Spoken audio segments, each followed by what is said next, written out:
right, so we're here with Sergeant Roy, who has come back to speak with us again. Sergeant Roy, are you ready? I am ready. All right, awesome. So let's just jump right in. Urban Christian Veterans provides a safe place for Christian veterans of color to discuss the challenges you face in your daily lives. Being a person of color has its challenges. Being a Christian has its challenges. Being a veteran has its challenges.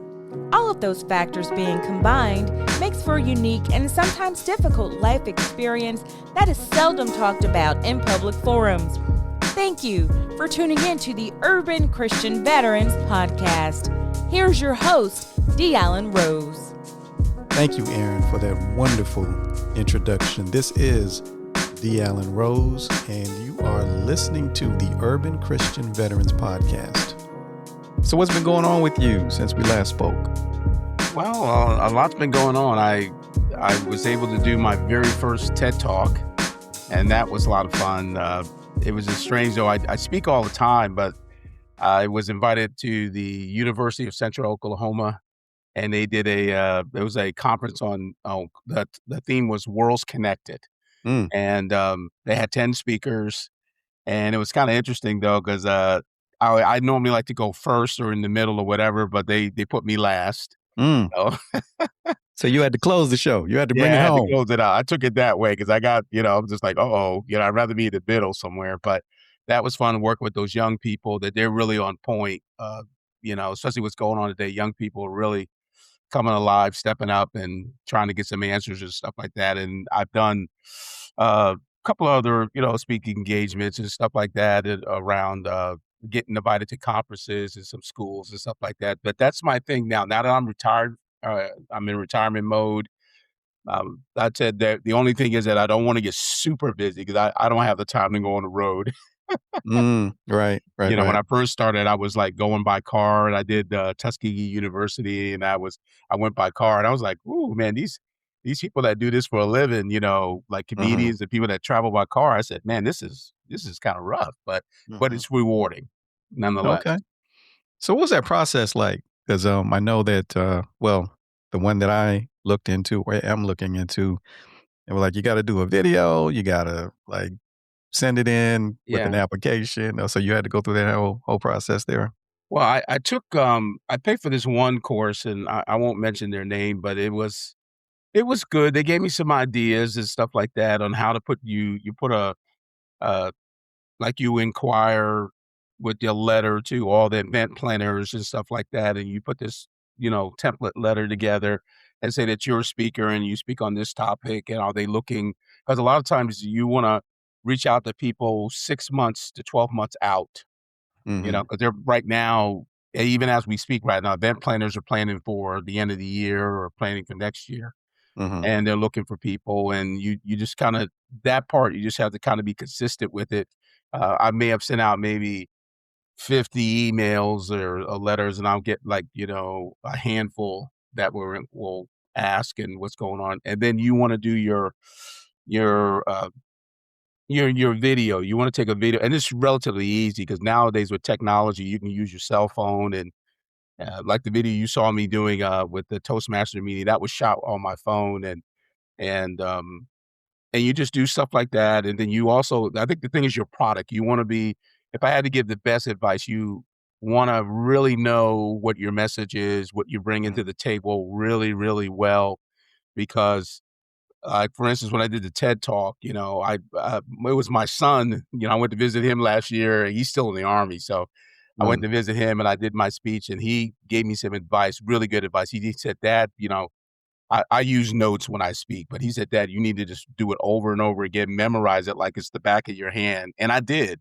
So when I hit the stage, I was a little bit nervous, but I wasn't nervous to the point where I forgot my message.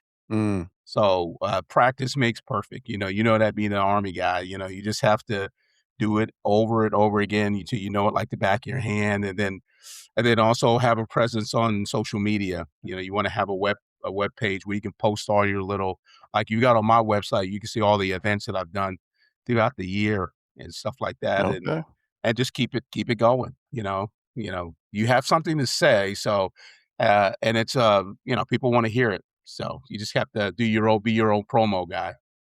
Awesome. Awesome. Yeah. So building bridges of connection in a fragmented world. Mm. Now, I think your opening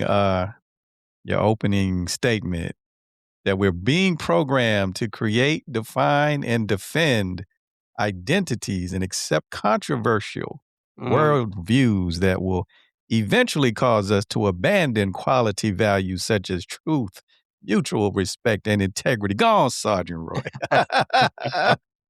So And talk to me about I have that. to admit, man, I had to pray with this one. That message took, I started on it just before Christmas last year Mm, okay. and prayed about it. And I had all kinds of ideas, but sometimes you get inspiration when you just kind of look around you and see Mhm, what's going on. Of course, you see the tension that's going on in our country. And it just kinda saddens me because now, you and I are old enough, man, to remember now people are getting on the news and social media. I mean, people are not even telling the truth. The information is just it's all over the place. I mean, right. they're looking into the camera and they're just lying. Mhm, And I'm just sitting here going, "Wow," but then again, I realize, after thinking about it, this is a planned strategy. I talk about mm, it in my speech. It's a planned strategy to cause chaos, and one of the things that when you control people is just kind of keep people confused and then I realized the new strategy is ignorance, just keeping people mm, ignorant. And you would think the people in control want to inform you and want to give you they give that they present that image that they want to inform you and help you learn about things, but it's really quite the opposite. mhm, mhm, They tell you, even the news media, when you turn on the mainstream news, it's the way they like. I give you an idea of what I'm talking about. Like, and you're a veteran, you know exactly what I'm saying.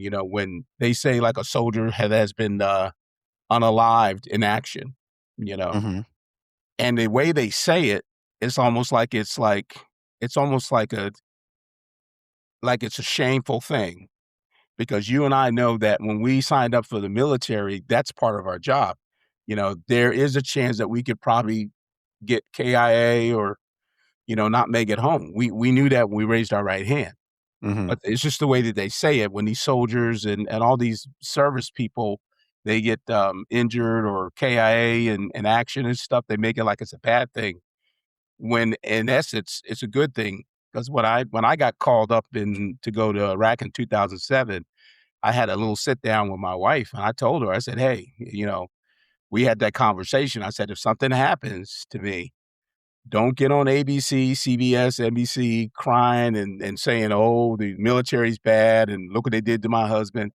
I sat her down and said, "Hey, that's one of my greatest accolades in my life is to serve this nation, to wear that mm, uniform. okay. And, I may not have done a lot of things right, but when I you know, and I know, what I'm talking about. When you put that uniform on, man, you feel like you're part of something. And, having been a drill instructor for 7 years when I was at Fort Jackson, I've seen some kids come through those gates. Some of them have nothing, and Mhm, then at the end of basic training, boy, their confidence levels, like, to the roof, mhm, and they feel like, it almost puts tears in your eyes because they feel like, I tell them when they get ready to ship out, I said, "Hey, now you're a role model, you made it," and they feel like part of something. Eventually those that, if people don't stay the whole 20 years or whether you stay 5 years or 20 years or whatever, we're part of a brotherhood. mhm, We take care of each other. And I know you've heard the comments where people say, "You vets, you guys like meet at the airport or in a restaurant. You act like you know each other forever."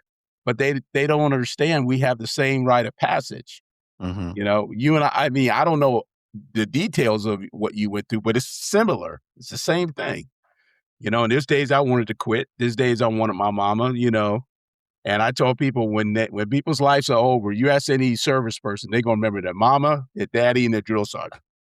So let me ask you I mean, you might have told me before, but what years were you at Fort Jackson? I was in Fort Jackson from 2000 I was there. So I got my hat in 2000. Okay. Okay. I was there. Now I was a reservist drill, and my unit is just outside the gates of Fort Jackson. So I was able to do a couple of cycles, and then even on a weekend, I can go in and out of the environment.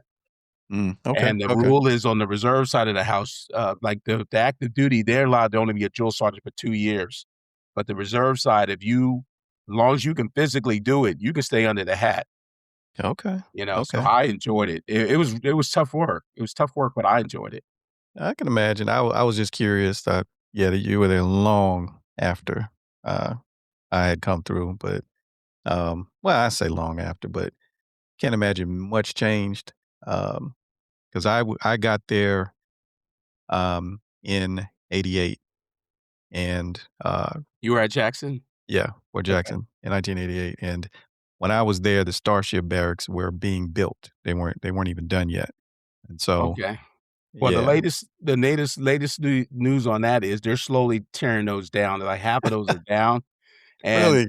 yeah, because now, if you remember, the Starship was a great building because you can go in and out of it. But now what they did, they knocked those down and kind of made it almost like dormitories. And then like now the PT field is behind the Starship Mm. and the mess hall is on the same properties. Because you remember when you got there, you had to march to the PT field, you had to march to the mess hall, so it's all like in one area.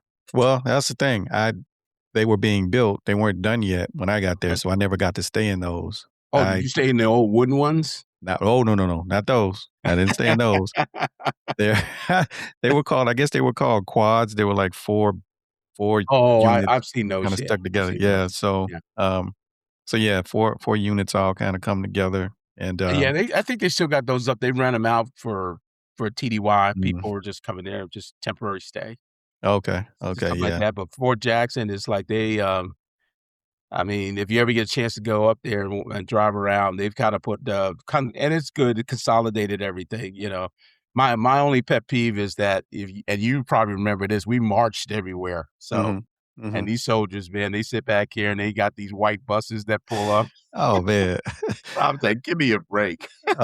Victory Tower, I take it, is still there? Or what? I retired, No, twenty-nineteen. I said, is Victory Tower still there? Oh, yeah. Oh, yeah. Yeah. Victory Tower there, what's the hill? Um, I know where the goat goes right in front of the, old right, right, it's still the there. old World War II barracks. Yeah, Yeah, it's yeah. still there. It's still there. They still run it every once in a while. Well, I think it has many names. We used to call it Drag A Hill. Oh gosh, I It hated has running that hill, man. That's and I was calling cadence, boy. I was trying to keep my breath, boy, keep your because breath, right? yeah, because when I was the first couple of weeks, I'm a rock star, but when these Mhm. soldiers start getting in shape, whoo, Oh, yeah, yeah. yeah, Well, it's funny because, I guess in basic is where you get a taste of your first, what is it, 18-mile yeah, road march, and I don't know my way around. You're in basic. It's like all you see is where you live and yeah, then that's you it. walk, That's and it. so That's it, that man. 18-mile, I'm like, That's a graduation you know requirement, and now they have to do I think they do one short and one long. mm, So, I think mm. the first one is, like, maybe a 5 miler, and then the other one's, like, 18 miles, 15, 18 miles. And They used to call it, they have to do both, or you don't graduate. call it, they called it bivouac Yeah, when you bivouac, when yeah. you march out to the site. That's white Ca phase, ca you get out there, that's all your ranges, and you Mhm. gotta throw a grenade, Oh, and, man. and I would crack up laughing because we go up to you throw the practice ones, but then you go up to the actual place where you throw the grenades, and their eyes are this big, and they're, like, terrified, boy. Mhm. We make up stories, and I'll just say, "Oh, man, there's an NCO up there, he got 3 fingers, man. Yeah, I'm telling yeah, you, yeah. don't go up there. He's still mad at that private that dropped that grenade," and they just like Mhm. Right, right. No, yeah. that was fun, and, you said something earlier, like, knowing you go in knowing Mhm, that something might happen, mhm, and I'll just say, I think times are different now. I think people these younger kids, depending on the MOS, let me just say mhm, it that way, they go in expecting nothing's gonna happen. You know what I mean? Like, it's a all about school. It's all Mhm. about, that sort Yeah. of thing. And when something pops off, it's certain MOSs that expected it and Yeah. others that are like, oh no, this is not what I signed up for. Well, actually it is. It is what you signed up for. It You know? is. You Mhm. remember when the economy went bad and what was it, the early 2000s, when the Yeah. economy went bad? Oh And 08, I was something still like under that. the hat, and I saw, uh, privates that were, like, in their early 30s, people that came in, they gave them some of them they gave me E4 right off the bat.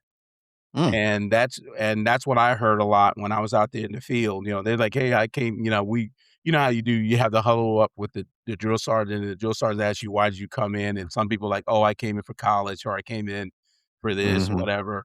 But one of the things we had to break it down to them, we told them that, warfare has changed a lot. We used to teach the enemy was here and you on the other side. Well, now the battlefield is not linear, it's circular now. Mm. Because you saw during the Iraqi war, the first time in the Iraqi war, they were a couple of medical units got hit. A couple Mm. of, logistic units got hit. They didn't hit the guys with the big guns in the front, so they kinda Right. attacked from the side and the rear. So, we would tell them that, "I would do you a disservice if I trained you halfway. My job is to make sure you survive on the battlefield." And I have to admit that during that whole conflict, we had some really good. I was really proud of my females. Mhm. Some of them got some kills and did Mm. real well. They really did their soldiering skills. They didn't Okay. panic and stuff like that. So that's the whole thing that we try to drill into their head that you're a soldier. You're not yeah, you may be a cook or you may be a nurse or you may be, a supply person or whatever, but you're a soldier first. Mm. And, Okay. my job is to teach you how to, what you say, shoot, communicate, and move out. Move on out. Right, Yeah, right. that's it. Yeah. So back to your TED Talk. There Mhm, was a line in it. What did it say? We are being indoctrinated mhm. to put up walls of isolation, division that would afford us the luxury of creating this combative personality, this cantankerous. He used the word cantankerous. Had to put a Per- little spice on it. Cantankerous personality that would disagree with anybody or anything. Talk to me about that. Where are you coming from with that? Well, again, I'm looking at the generations that are in front of me, and sometimes you get on social media, and some people will go out there and do what you call a man on the street, just walk up to younger people and ask them questions about our government or ask them what's going on in the world, I saw one guy, he walked up with some photographs of famous people, Hmm. and he said, "Who is this person?" It was like maybe like President Clinton or, people, uh, in our history, and Hmm. these young people didn't have a clue, well, what was going on, Mm. but yet, when you ask them questions on some of the things that's going on, they're very quick to go into this combative stage where they're arguing and this and that. And they talk about the current administration right now, and you say, "Okay, I respect your feelings, but give me evidence to why you feel that way." Hmm. And I say, to be fair, 8 times out of 10, they can't tell you. Mm. So what it is, they're going off on emotionalism, and Okay. that bugs me because I can respect you. I mean, like I also said in my speech, there's no rule that says we have to agree on everything. I don't expect that. But Hmm. yet I think everybody should be able to speak intelligently to their beliefs. Tell me why. I just, maybe I'm looking at something wrong. Maybe you can Hmm. educate me. But if you're just, you know, stirred up in your emotions, it's not going to help because emotions can change at any time. And the powers that be, they like that, and that's the part that gets me mad. Like, I give you an example. I remember, like, even in the African American culture, I get upset because nowadays you got young black kids complaining about slavery, and I'm like, wait a second, you don't even have a clue what that is. Uh, maybe you need to go talk to your grandmother or your great grandmother, great grandfather. They know. And, like, I'm 3rd generation out of Alabama that went to Hmm. college. So my great grandfather, I've got a picture of him. He was a sharecropper in Alabama. Mm. So these people knew what it was like. But I try to get them to understand you're doing a disservice to these people because they laid the pathway Mm-hmm. for us to go further. And your job is to go further, not to go backwards. So you can't really argue something that you've never experienced before. Because, racism to them might be a dirty look or somebody just call you a name. Mm-hmm. Whereas my dad, he grew up in Montgomery, Alabama, and the film with the firefighters spraying the protesters. My father was there. Mm. And my Okay. dad used to tell me stories. I couldn't even believe it. But he's one of my heroes. He worked hard. He said, "You're going to school, you're going to college, you're going to do this." And he never graduated high school, but Mm. he worked hard to make sure that we got better. So that's what I'm saying about but the people, they got to understand. And that's what I think I'm on a mission to try to get people to think. It's not that I'm trying to change your mind. I'm just trying to get you to understand. You got to understand why you believe what you believe, and you got to be able to understand it. And if you can understand your beliefs, that you can make an intelligent decision. Mm. And, especially in the thing with the race relations, I had a discussion with my goddaughter. She was just, man, she's a radical. But I asked her, I said, where in your life, I've been to her house, a beautiful house, she's got a beautiful car. I said, where are you struggling? Where are you suffering because of slavery or racism? And she couldn't answer me, but she could tell me emotionally, and I know where the emotions come from. And I Mm-hmm. said, you're doing yourself a disservice because you need to go further. You need to put, down some real solid roots and don't focus on that. I mean, it's what happened historically. I'm not saying ignore it, but I'm just saying you use that to do better, Mm. you know. Okay. And So, you remember us being in the military. You remember the first week of basic training. You remember drill sergeant said, "I only see one color, green." mm-hmm. That's it. And that's why I love the military so much because, like, we had to, you know, we had to work together. Like when your drill sergeant gave you your battle buddy, he said, "When I come in the next day, you better have that. You better know that soldier's name, if they're married, if they got kids, where they're from. No ifs, ands, or buts. Had nothing to do about whether you like somebody. Has nothing Mm-hmm. to do with it."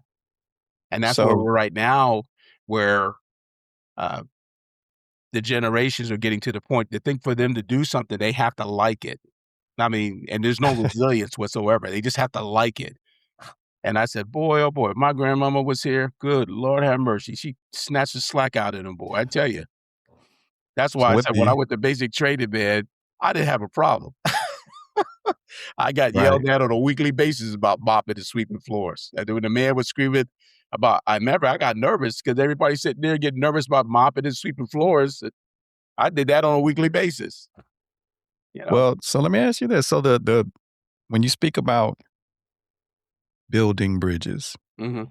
in a fragmented world, uh, so since you've been spreading this message, have you gotten any pushback?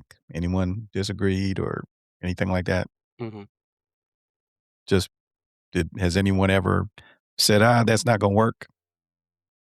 Yeah, sometimes I get on some of these discussion threads on social media, and I try to interject. I get on TikTok sometimes too, and sometimes the people, depending on who's running the discussion, the radicals are just like, "Oh, well, be quiet," and they'll curse me out, and they'll just say, "Hey," Really? and they really get really mean and uh, vulgar with the language and stuff. And I try to explain to them. I said, "Hey, but your world, you can only go so far with that. You're asking for a lot, but you're not willing to give a lot.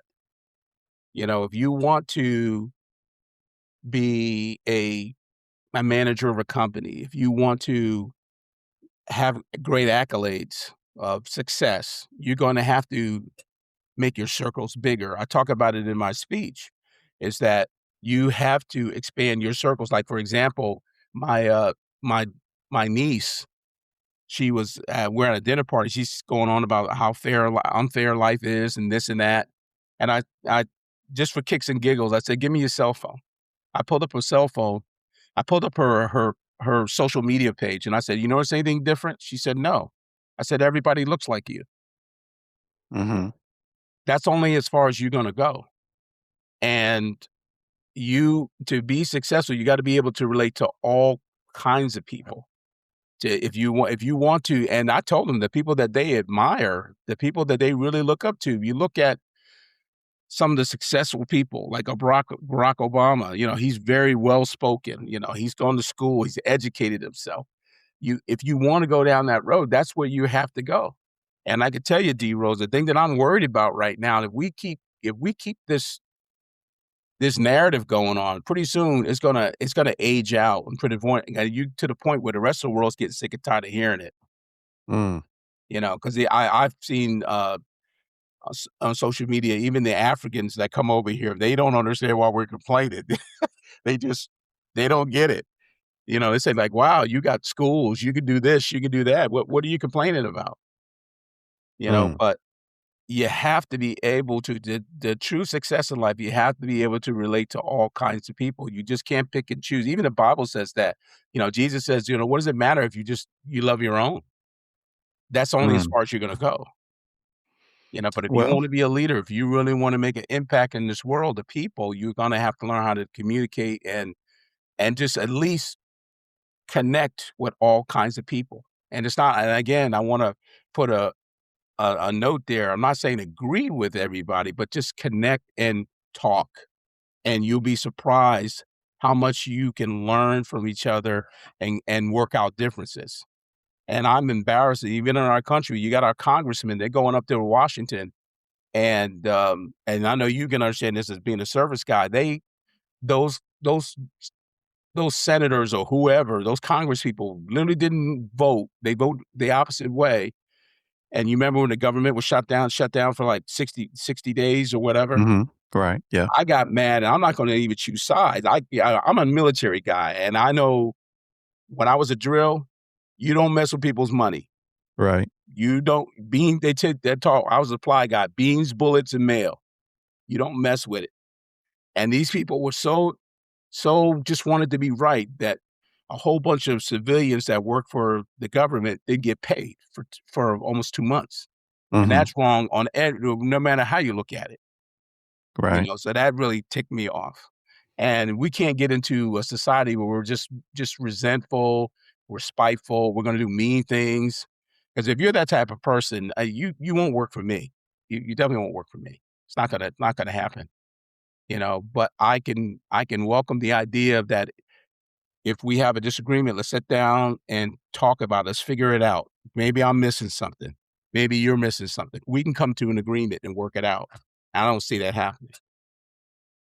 Yeah. I think I totally get where you're coming from. I can also understand the pushback, depending on which segment that you're of society you're dealing with. Mhm. I can understand the pushback uh, in terms of, I won't say not building bridges, but at least being extremely cautious when you do.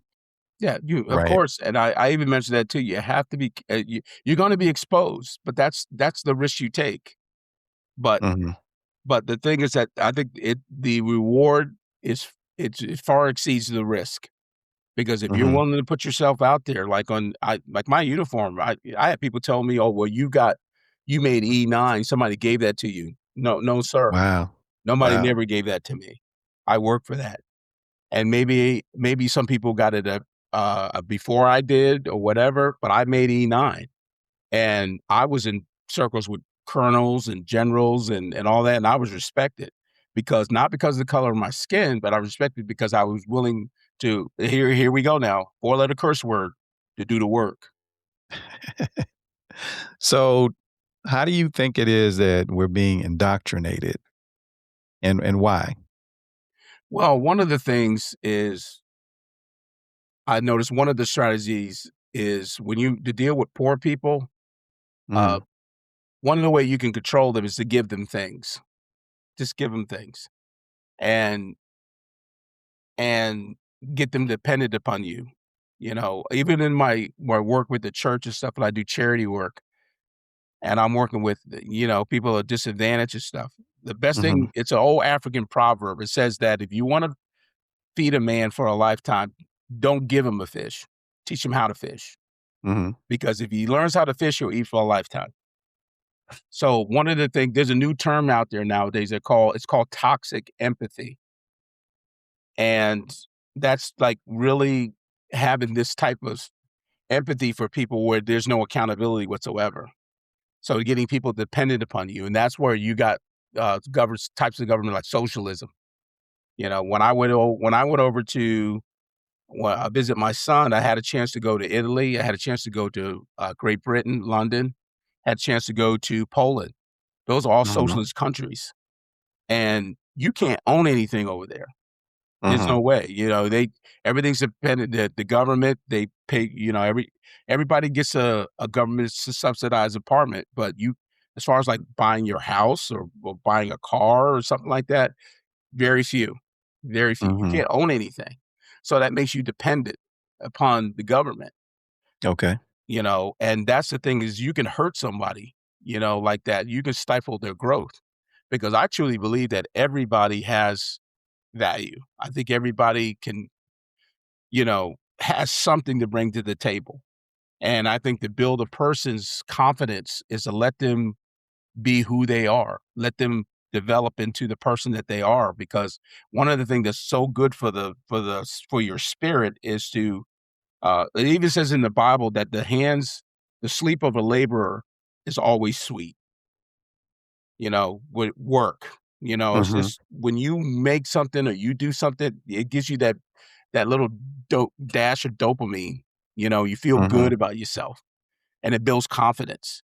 But if you have to rely on somebody doing it for you and sitting here, it's almost like you stunt their growth emotionally and stuff like that. And I've seen that. I grew up poor, and I saw, that's why I don't like the welfare system, because I grew up, members of my family are on it. Mm-hmm. And when they, time for them to come and to do something, like maybe get a job that they want or whatever, they won't do it. They've been relying on things for a very, very long time, and they get intimidated by it, and they play. And there's another word that I threw in my speech. I don't think I put it in my speech, but it's one thing I teach about. It's called victimization. Mm-hmm. Victim. Because especially with the African American people, we're not victims. We are not victims. And we have a society. Yeah, there was at one time, it's in American history that, yeah, we were given things because we were, almost like accepted, like we couldn't learn or we couldn't start our own business and stuff, but we can do those things, you know, and you don't, it's just, you know, the worst thing you can do is treat a person like a victim because they won't grow. They become so dependent upon you, and that's the thing that really worries me, especially young people. Oh my gosh. You're sitting here 24, 25, and you're saying you're disadvantaged? I mean, Sarge, I'll go down and go get some milk, and I've seen at least 10 help wanted signs, you know? Unbelievable.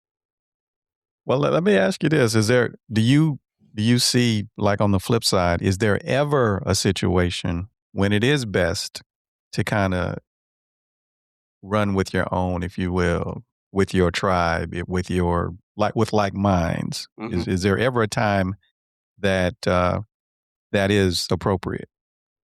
Well, you just said it.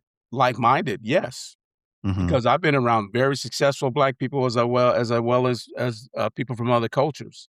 Mm-hmm. So I don't see it. I think that's the mistake that, I have, my daughter-in-law's from Puerto Rico, and, I see it in a lot of cultures. Everybody just kinda, it's like they cling to their own, and there's nothing wrong with that. But however, the world doesn't, you look outside the world and how it's functioning and where the greater rewards are, you're gonna have to step outside that circle. And I don't have a problem with that. The circles that I'm in, they have to bless me, encourage me, educate me, motivate me. I don't care what you look like. And I've had relatives of mine push me, as well as people who are not from my culture. But Mm-hmm. it's the exception. It's not the rule. Okay. I So don't see it as an exception. I just see it as I don't see it as a rule. I just see it as an exception because I've been around I, very successful African American uh, people that have done really, really well, and I enjoy that. But when you hear them talk, they talk about proactive things. They talk about building their business, or they're talking about uh, achievements. What's the next thing? What's the next project? I eat that stuff up. You know. so what about, say, economically? And I'm talking economic power. Um, and I think it's been well documented that the term black dollar, Hmm. it seems as though our community is the only one where the majority of our money is spent in other communities where other communities don't work that way. What do you think about that? Yeah, I've heard of that before, but I know that one of the things that is this world's getting down to the point where it comes down to productivity. Hmm. Because when you start making money and you start getting at those higher levels, they don't care what you look like. They really Hmm. don't. Um, and again, it's that thing of like, yeah, even my aunt, when I grew up, she had a mom and pop shop in our neighborhood. It was only black customers and stuff like that, and I get that, and that's fine. But you have to project yourself. You go to run a business. Like I give you an example. I don't want to, you know, skip over it, but like one day I was going into work. I listened to the black radio station, gospel station, and I'm listening to all these commercials, and they're saying, black insurance company, black owned, this and this, black owned, this and that. And I'm just like, and I got offended for some reason Mm. because when I heard that ad, okay, black owned, this and that. So that means you just want black customers. That's just your lane. But Hmm. what about, there's nothing, nothing inviting you. You might have Spanish customers or German customers or China or Asian customers. You want money's money. I don't care what you look like. But if you're going to target just a black audience and the black dollar, that's what it only goes so far. Well, I think that I hear what you're saying, and I'm not one way or another. I'm just Hmm. putting it out there. But there must be something to the consolidation of black dollars, because otherwise there wouldn't have been such an effort to tear down the black Wall Streets and the black um, economic centers. And I'm talking tear them down, destroy them, burn them down, that sort of thing. Yeah, I know what you're saying because I'm here in Oklahoma. I'm going to go visit. I just recently relocated here. I'm going to go visit Tulsa, those Hmm. historical sites where they Right. call that the Black Wall Street. Hmm. And I'm a history buff, so but and historically, yeah, even in the days of Montgomery, black businesses were doing really well, Hmm. and there were a lot of tax on black businesses because we became not dependent upon the system. Right. So we had our own businesses, we had our own economy that was doing quite well for us, and then they sabotaged it in a lot of ways Hmm. because they didn't want to see it flourished. And my only response to that is, knock it down and build it back up. Well, so that being said, Hmm. why the offense when you hear all of these people saying black owned, black businesses, black so on and so forth? Because that kind of is how you build it back up. Well, yeah, you do build it up, but times have changed. These kids, these young people now, if you look at them, they're really integrating really well. And Mm. they're just starting to. It's not as divided as it was like when my dad's time in the 50s and the 60s and stuff like that. Because Hmm. I remember as a kid, I grew up part of my life in Boston. It was very racial at the time, Hmm. and my auntie would tell me, "Don't go to this store, but go to this store." Because of they had some issues back in the 70s, Boston. Hmm. But times have changed. If you wanna start a business, I think it's kind of an open it's an open gate now. You can flourish, I mean, if you wanna stay, like, in a black neighborhood and have black customers, nothing wrong with that. I don't fault you on that. But if Mm, you want to build, you want to be the next AT&T or the next Google or whatever, you want to, one of the big dogs, you're going to have to open that gate a little bit bigger. That's all I'm saying. mm. I mean, hey, I know people that, they live in a cultural neighborhood and they just do very well. They run a mom and pop shop. They love it. No harm, no foul.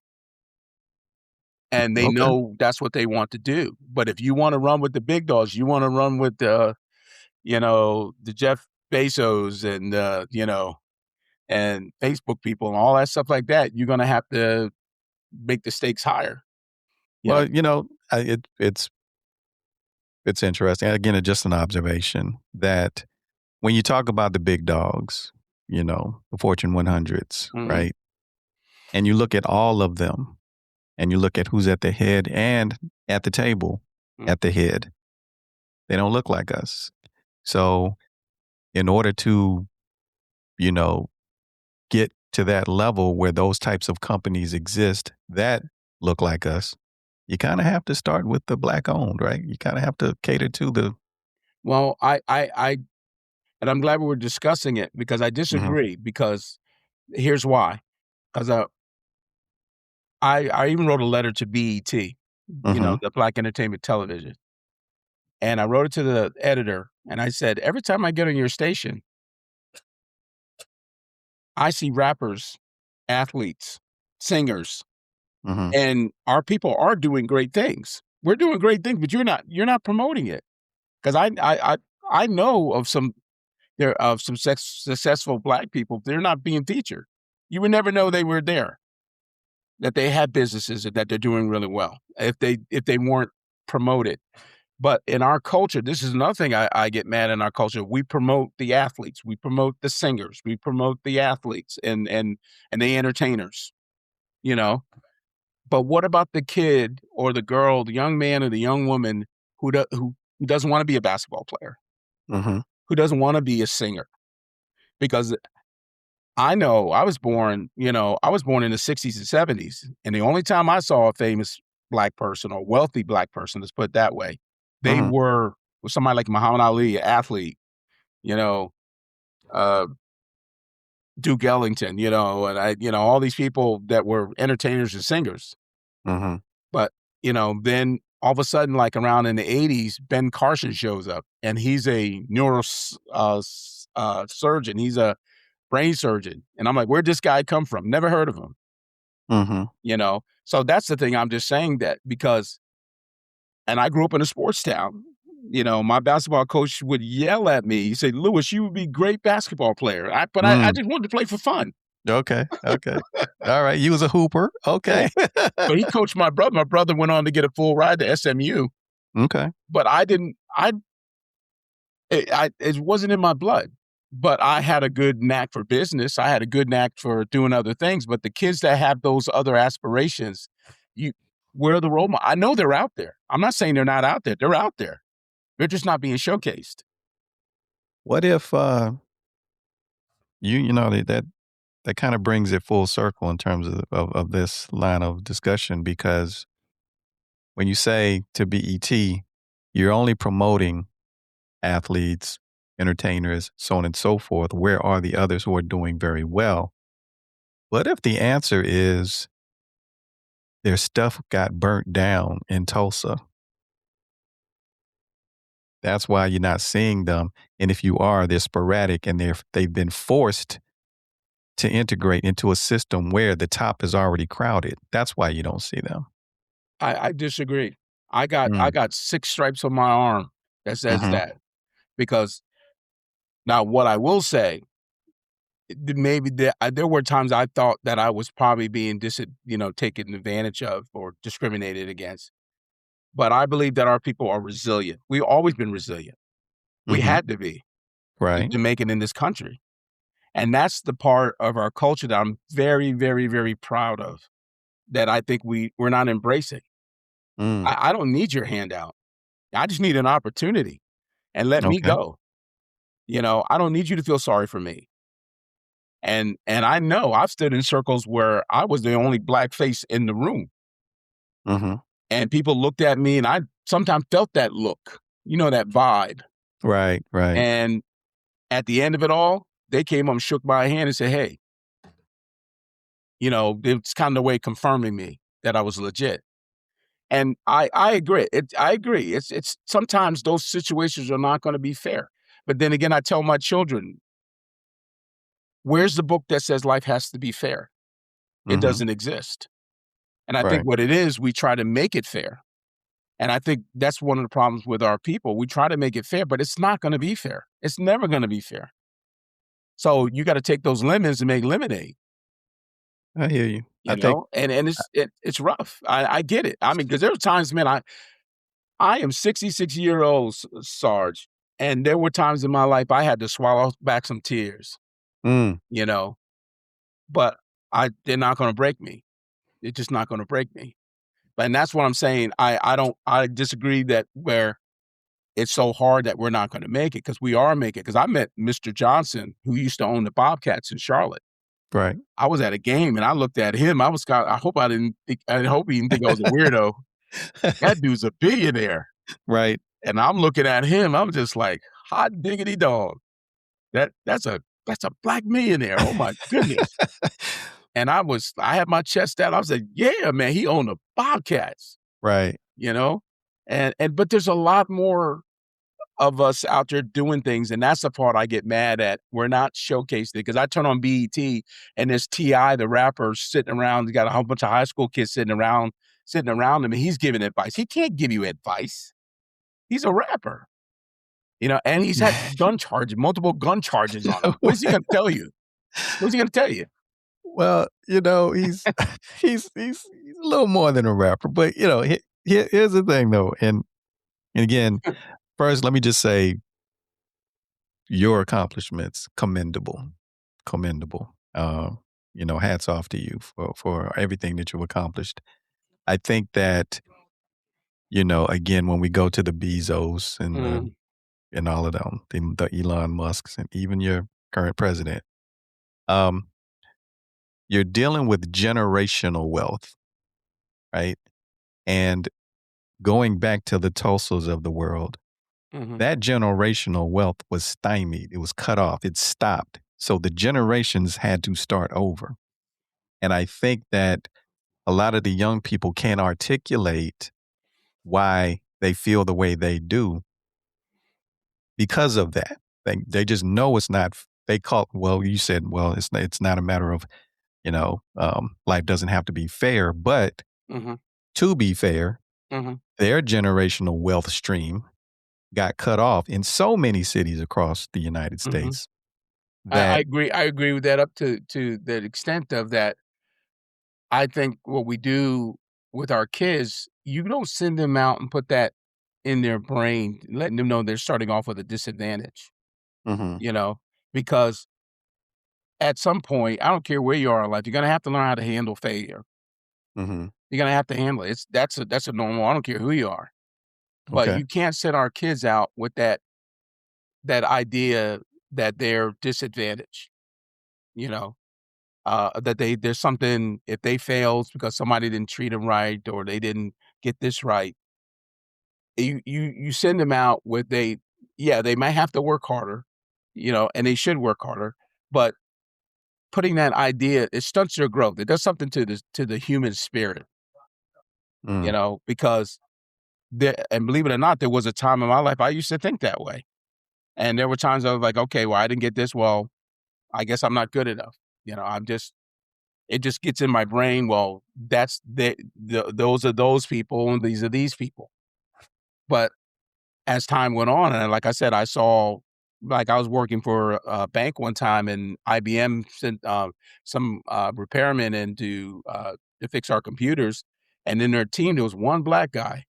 And I kept looking at him because I've never seen an IBM like I'm from IBM.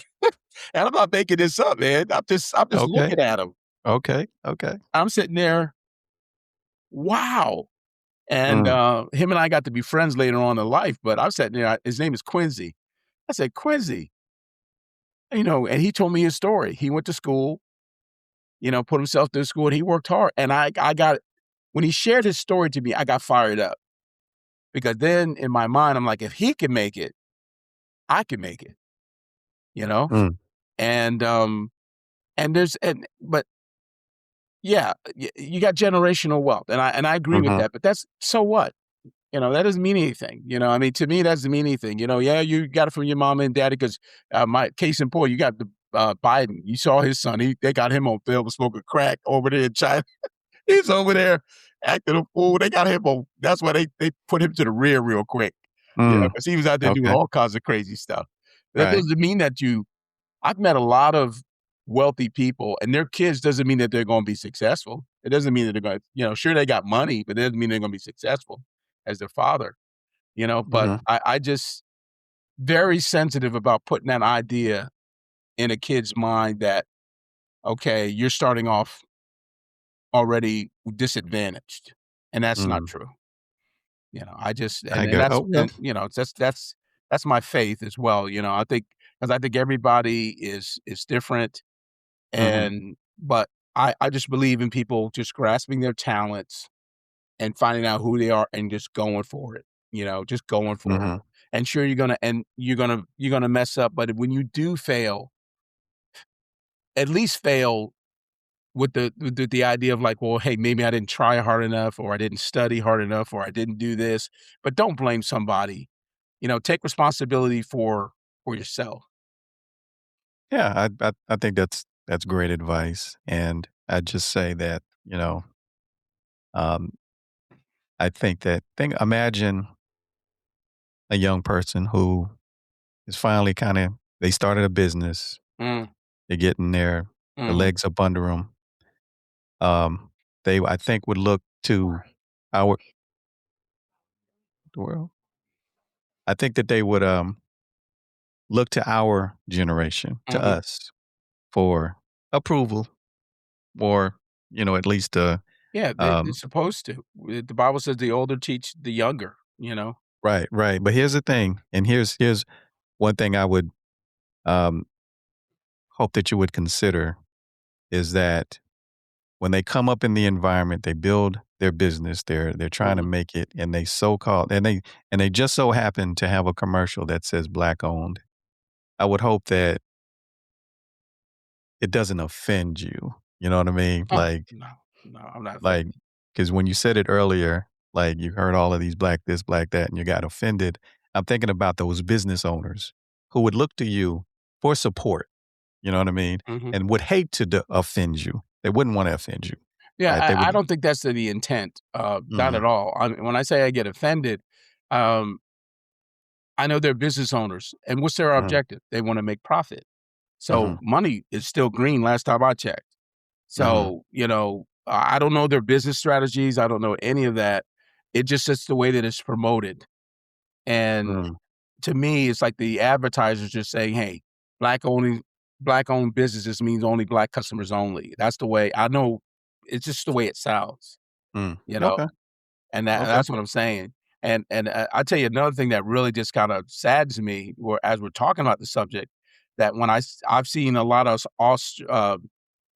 successful black people get ostracized, and that's happened to me before. I don't know if it's happened to you before, where when I was doing really well, and I've had people call me Uncle Tom, or like the one that really grinds my gears, "Why you talking white?"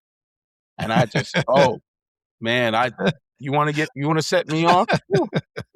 And I'm sitting there and go, "So you mean black people can't talk a Mm, certain way?"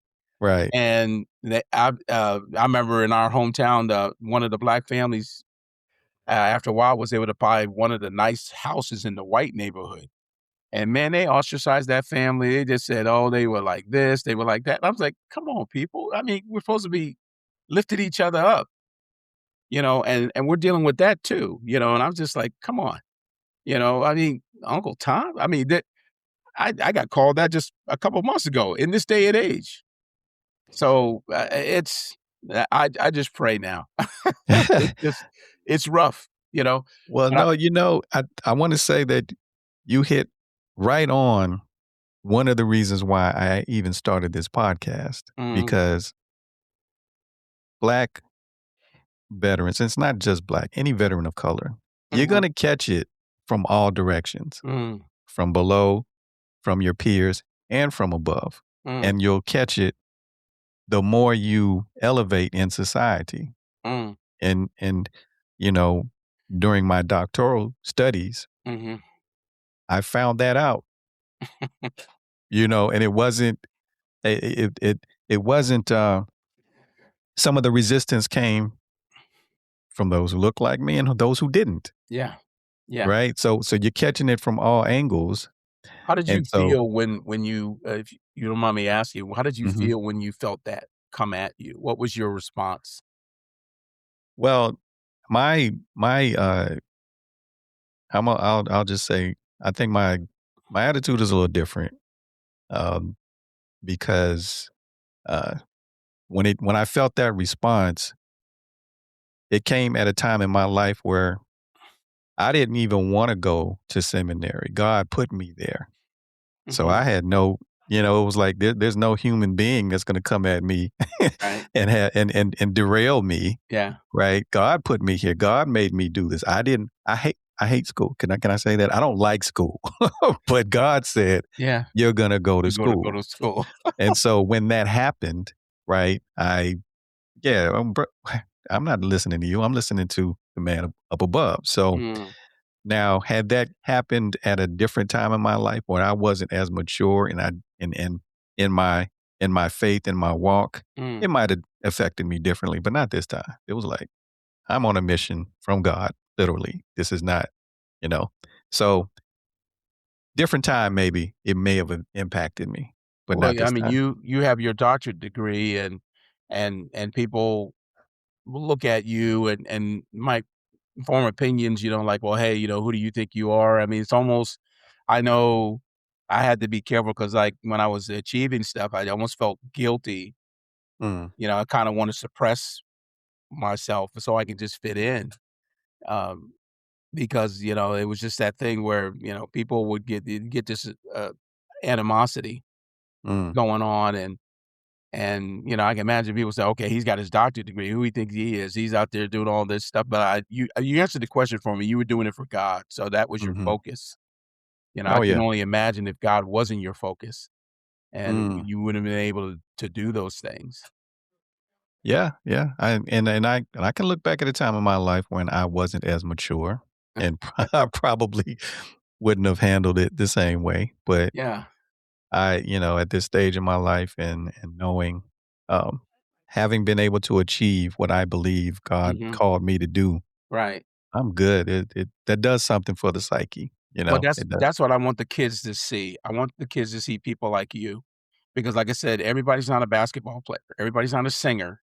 Mm, Everybody's not an entertainer, but our people are doing fantastic things out there with education and businesses, and that's what we need to see, uh, because the world is changing a lot. It's really changing, and I remember that fear I had when I was a young man of like, okay, I'm not, I don't have the aspirations for basketball or football or going. I wanted to even play in a band. Back in the mhm, day, and that was the thing.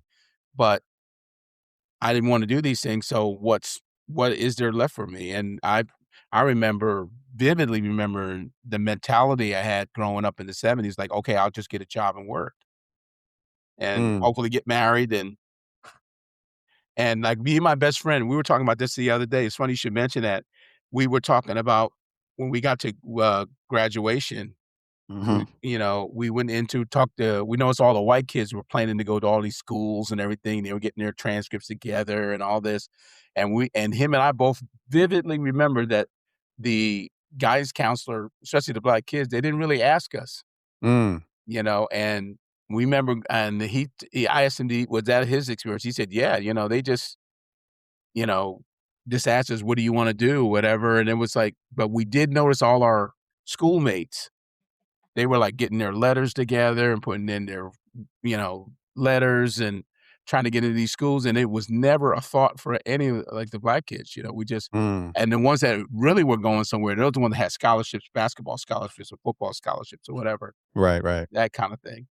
But, it's really a shame. I just really want, especially this new generation, to understand that they are not a mistake. They are not disadvantaged at all, Mm, and they can do whatever they want to. And I'm not saying it's not. It's, starting a business is not a it's not an easy thing to do. Starting mhm, uh, other than those things I just mentioned, but it's not easy because my son-in-law. I'm here in Oklahoma. My son-in-law has been running successfully for almost 12 years now. He owns a martial arts academy, and mhm. he's done it very quite well for himself.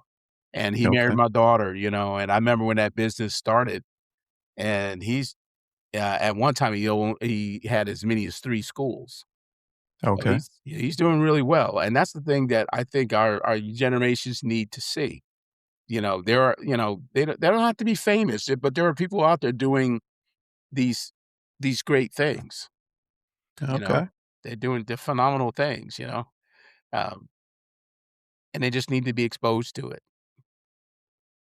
Well, I tell you, if you just, keep on doing those TED Talks, man, get out there and, keep on sharing, putting your It's a videos out. challenge, again, I when you go into circles and this being a service guy, I remember when I made first sergeant, Mhm, and I remember I had to write these 2 NCOs up. They were 2 black guys, mm, and they came in my office, and they were just late for formation all the time. okay. And they kinda the way they approached me is like, "Well, hey, hey, just pencil whip it, it's not a big deal." And I had to write them up. I had to, write them up, and they really got mad at me, and I think somebody told me that they they accused me of being racial to them or something like that. I'm just like, Really? Wow. I've got you've been coming to formation late every week. What do you want me to Mhm, do? I can't show partiality, you know, right. sitting there like that, but I think I have no regrets, I mean, I know people are gonna and I congratulations to you on I see your awards right there, your doctorate degree right there, and Mm. I just got one from a Bible Institute myself, Okay. I can imagine the work that you had to do to get that thing, and that's the thing I'm really impressed with, and that's the kind of things I want, it's there, with this generation, it's there if you do the work. I mean, I'm thinking about putting that on a T-shirt, just do the work. Mhm, Just because as you go up the ladder, really, after a while, nobody really cares what you look like because this world is all about productivity, and I learned that because, like, when I was working at the bank, man, you had all these people come over here from India. When they came over in the '90s, they had jobs. Now they're managers now. Now they're vice presidents right now 'cause them people work, mm, you know? They don't some of them can barely speak English, but they make money for the company. That's what it's all okay. about, productivity, you know? Well, in terms of productivity, what's next for Sergeant Roy? What's happening with you next? What you got coming down the pike? Well, I'm trying to get a couple of things out because I wanna get on the big tech talk stage. They Mm, do some big meetings. They got one coming up this year in Canada. I think there's one coming up in London, mm, and, just hope that I can get, picked to be on those things right there. And then sometimes I focus on the smaller stuff. I try to get in front of audiences with, young people because I started out being a youth pastor when I was in the church, and I loved it. okay. And young people and even minority young people is even better. Mm. That's where my heart is, because if you remember on my last show, I told you about my son was my problem child. He was my Yeah. problem child, and I got him to join the reserves and find out he found his niche, and Mhm. then finally he went over to the dark side. He went from a non-commissioned officer to a warrant officer. Uh-oh. So, I said, "Okay." And now he's a CW3. He's up for CW4. Okay, right on. Yeah, he's doing really well, and I crack up laugh funny how God works things out because he's got 3 of my grandkids. The oldest one is 15, and like I said, we were over there last year for the holidays, and he's chewing my oldest grandson out about something, and I said, "Wait a second." I said, "Who's that sound like?" "It's you. That's the split copy of you." And I said, "That's how God pays you back. He gives you a Xerox copy of Uh, yourself." Right. And he starts Exactly. laughing. I said, "Yeah, he's just like you. He's a little slickster, but he's just like Mm, you." And I mm. love his wife. I mean, his wife is like, she's dead on it, but the thing is now I'm just kinda being a grandpa. Yeah, I got 3 my grandkids here, and then, like I said, we visit our son when we can, but, as far as speaking, I try to get in, I like to do some stuff with the high schools. As far as the church, I work a lot with the men's ministry because I'm a real big advocate of godly men. Okay. God has given me a heart for that, to see men be what God has called them to be, Okay. and, I know you understand that as are you a pastor now?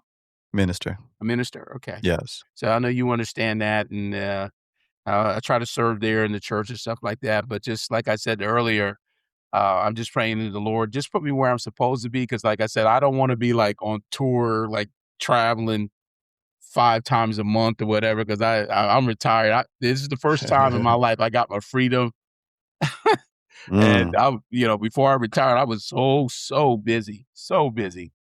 But mhm. to sit here and have coffee and even just a conversation with you, sir, is priceless. I Well, enjoy it. yeah, absolutely. I enjoy it as well, and Yeah, I thank you for the time. yeah, But I think that your message needs to get out there, man. I think, God willing, and whatever He says, be obedient. yeah. And if you, I and between me and you, and I like some of the things that you said, and what you said to me about that. It's true. I got to be careful, but I'm as far as our people, I just get mad because I know the world's taking advantage of those wounds. hmm The world's, if you notice when the election time comes around, they start playing those, hitting those hot buttons. hmm And hmm our people get so, that spirit of unforgiveness just thrives up, you know. And I'm just praying that, Lord, that we got to move past that, because the world is becoming so advanced now, and I mean, people are congregating together now. These other young kids now, I crack up laughing. They wear the clothes that we used to wear, and they dance better than we do. I turned on the video one time. I saw on social media, this wasn't America, these Chinese kids. I don't know if you ever saw the one, they were dancing to James Brown. They Yeah, oh, had, like, yes, yes, they had yes. Kango hats on and Adidas, and I'm like, Right. "What?" I said, "Oh my goodness, Yeah. man. They look cooler than we did." Well, they say history repeats itself, so Yeah, it'll. yeah, they just sitting there, they love the whole swagger, the whole thing, and I'm Mhm. not mad at you, I ain't mad at you. Right, But I just right. wanted to see us move past that, because when we get into those deep places, we don't seem to move, and it's like, I think the higher ups like it that way. They just, somebody comes in there and say, "Hey, didn't this happen?" "Hey, didn't this happen?" And then we get all worked up and, drinking the I hear Kool-Aid, you. and we don't move, you know I hear you. you know? Well, But I'm hopeful, God's gonna do a thing. I'm just praying for a revival, I guess, but I thank you for your work too, as well, D. Thank you for inviting me. oh, yeah, Glad to be here absolutely. anytime. I thought I was sitting here circling back, and I said, "Oh, I found your email," and I post your recordings on my website, so Okay, people are okay, listening to them. And I've got okay. your link too, so they can donate too.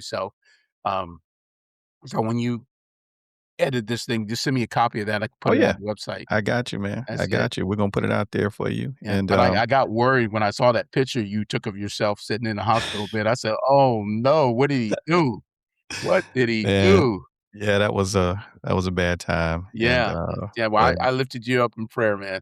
I appreciate you. Yeah, That's I it, appreciate you, and I but, appreciate what you're doing, man. Just keep going. Um, uh, I Imma send certainly you a will. link too, because I did a podcast, I think it's called the Veterans, it's another podcast called the Veteran Alumni. Well, what they do is, the guy asked me, he said, pass this link on to veterans, because they want to hear, they record veteran stories, how you came in Mhm, the military. So mhm. if I send it to you and you fill out the form, they're going to call you, and it's kind of like a podcast. It's like they ask you, the point from when you came in the military, what was your experience like? And then the nice thing about, they give you a nice little coin, and they give you a little thumb drive of your interview, Okay, stuff like okay. that. So I told them I'd pass it on to all the vets and stuff like that. So I'm pretty sure they wanna hear your story. So, Alright, well, listen, send it on, Okay. And, I'm all about promoting. And so I definitely want to get your story out there as best I can. And, if I went to your website, I checked out your book. Yeah. I was like, okay, he has a book out there. This man has a book. And why don't you tell everybody what your website is? The website is called speaksergeantroy.com. That's SPEAK, Sergeant, SGT, Roy, all one word, .com. And you can go out there, you'll see some of the interviews that I've done, you see some videos. Uh, I have my book out there. It's also, you can order the book, or it also comes in a downloadable text form if you want to, read it on the Kindle or stuff like that. But if you're Mhm. interested, continuing the conversation, reach out to Yeah. me. I'd love to hear from you, and tell me what you think. You're struggling with some stuff. Love to hear from you. I always want to hear the perspective, stay fresh, because it's a Mhm. retirement, folks. Man, if I don't, man, I'll be sleeping. Yeah, well, I definitely encourage Yeah, anyone who is listening to contact Sergeant Roy. He's a good dude. Talk to him. Talk to the man. Give him a shout, and I will be getting a copy of that book, and I want the autographed one too. So I want that one. yeah, So yeah. I'll send you one. I got you. So I'm gonna go ahead and take care of that. But listen, Yeah. Sergeant I tell Roy, as people, I always. said, I've swam my rivers, I've slayed my dragons. I said, now I'm sitting on the sideline with a cup of coffee, cheering the young people on. Because I Yeah, remember when that's I would cool. graduate a class of privates at basic Mhm. training, and they get cocky when they get ready to graduate. They're like, Just, I can run faster than you, Just, I can do this. And I sit back and say, I hope so. I Right, said, because if not, I'm going to recycle you. right, So right. that's the job. They're supposed to go further. Absolutely, That's it. absolutely. And, there were a couple of drills that I don't care what I did, I could not run faster than them jokers, and I c just like Well, there's a trick to it, man. Because when I got under the hat, what they do, they don't tell you. All the drills get together, the ones that can run real good or the ones that can march, ruck real good, Mhm, they spread them out, because it mhm. looks like everybody's like, incredible, but no, because I wasn't a runner either, man, and I would run with the slow group, man, just to get them in Mm. shape, man. That A group, Yeah, I yeah, couldn't yeah. run A group, man. They just fly. They don't even call cadence, man. Yeah. Yeah, you Yeah. can't call cadence while you be all But out of breath and yeah, whatnot. right, right. And I told him, I said, to this day, even when we go on Fort Jackson sometime, my wife, if we're fortunate enough, we'll hear either a platoon or a company go by, they're marching or either running, and my wife make me roll down the window because I like that sound, boy, that cadence. Woo! Boy, that's music, boy. That's music. I don't care what you say, that's good music. Right, right. I hear you. Yeah, boy. Yeah, we had Jill Sergeant Jenkins out there from Georgia, boy. I couldn't run, but one day we went on a 2-mile run. It was like he was preaching. Mm, Oh, we was out there. We had a good time. And mm. then I come back in and I had like tears in my eyes. He said, "What's wrong with you, Lewis?" I said, "Jill Sergeant, I've never done that before." He said, "Well, get used to it. You're going to do it for the rest of your life." And then he went off. I said, "Roger that." Yeah, I hear you, man. I hear you. Good stuff, man. Good All right. stuff. Again, thank you so Thank you, much. sir. And listen, this is not the last one we're gonna do. Yeah, I'll keep in touch. Let's do that. Let's do this again soon. Yes, sir. And let's keep it moving. Yes, sir. All right, thank you, sir. All right. Take care.